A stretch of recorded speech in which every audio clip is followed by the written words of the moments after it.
Selamat siang rekan-rekan muda pada generasi Z dan Alpha. Di tengah era digital yang penuh dengan tantangan dan tekanan, di mana media sosial membenci kita dengan citra sempurna, kesehatan mental seringkali terabaikan. Kita merasa lemah ketika cemas, stres, atau merasa tidak cukup baik. Hari ini mari kita renungkan bagaimana kelemahan itu justru bisa menjadi pintu menuju kekuatan sejati.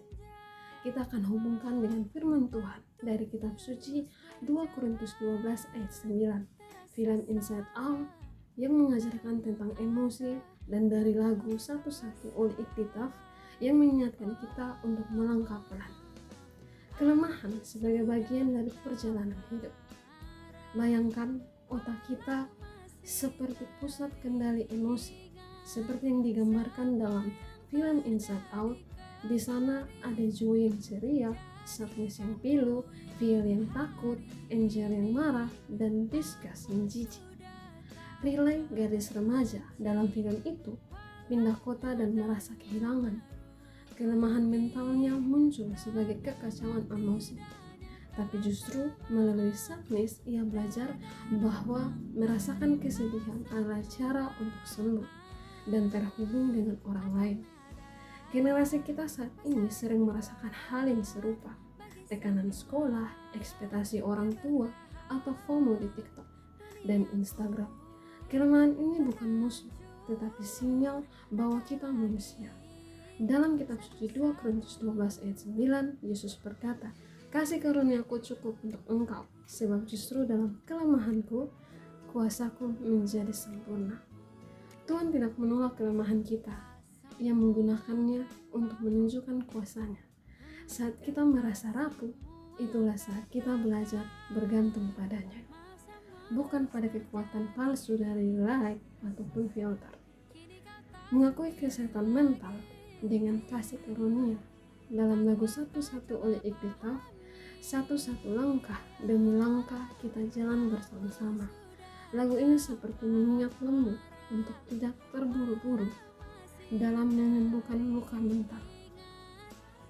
Generasi Alpha yang masih kecil mungkin merasakan kebingungan emosi pertama kali, sementara generasi Z bergulat dengan burnout dari multitasking. Kesehatan mental bukan soal jadi sempurna, tapi mengakui kelemahan dan melangkah satu persatu. Dalam film Inside Out, ketika Joey yang akhirnya menerima Sadness, Riley bisa pulang dan berbagi perasaannya. Itu adalah momen penyembuhan, begitu pula dengan kita. Berbicara tentang kecemasan atau ekspresi bukan tanda lemah, tetapi langkah berani. 2 Korintus 12 ayat 9 mengajarkan bahwa kasih karunia cukup. Ia tidak mengharuskan kita kuat sendirian. Saat kita lemah, kuasanya bekerja melalui doa, teman, atau bahkan keluarga. Untuk geng Z yang sibuk dengan karir awal atau alpha yang belajar navigasi dunia digital, ingatlah, kelemahan adalah undangan untuk istirahat di hadirat Tuhan, di mana kita diisi ulang untuk tetap bertahan.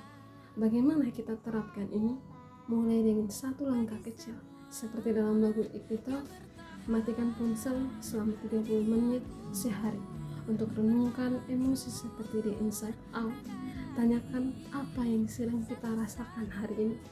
Bagi Gen Z, ini bisa berarti curhat ke sahabat atau bergabung dalam komunitas mental yang aman.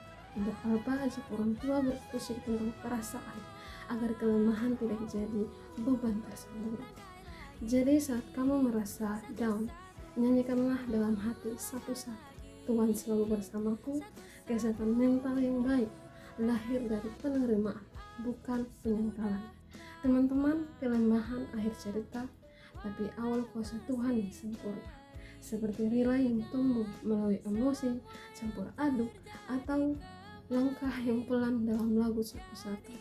Mari kita rangkul kesehatan mental dengan kasih karunia dalam 2 Korintus 12 ayat 9.